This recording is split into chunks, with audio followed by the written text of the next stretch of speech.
might have heard about the mess on I-35 this morning, or if you're really unlucky, you smelled it. Animals spilled from a truck across the interstate, and that led to several crashes right near the Commerce exit.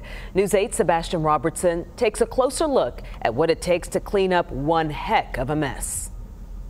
Just after 2 in the morning, first responders dealing with a mystery in downtown Dallas. Raw, bloody, and slippery pieces of chicken spreading across the northbound lanes of Interstate 35. Chicken parts likely coming from a processing plant. The scene has got to be addressed and cleaned very properly, or there's long-term issues that can be handled. Warren Muncie does crime scene cleanup for a living. He says raw chicken in itself isn't a biohazard, but it does present its own problems. Our concerns in this situation would be more in traffic. Traffic safety proved a major concern overnight as 2 cars and 2 semis crashed before police could shut down the interstate.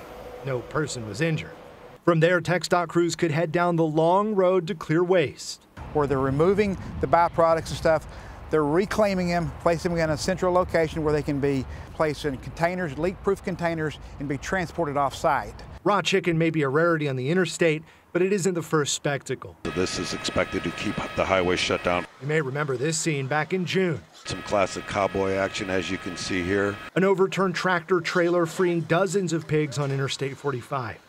That wasn't a cleanup, thankfully. Instead, crews worked to corral the livestock and eventually cleared the roadway. Back downtown by mid-morning. Once the bulk of that product has been removed, then they'll move into a more of a technical decon. Crews worked to remove the last of the chicken from a roadway before the Texas sun could begin to turn the meat. As for the truck that lost its load, police are still looking for that driver.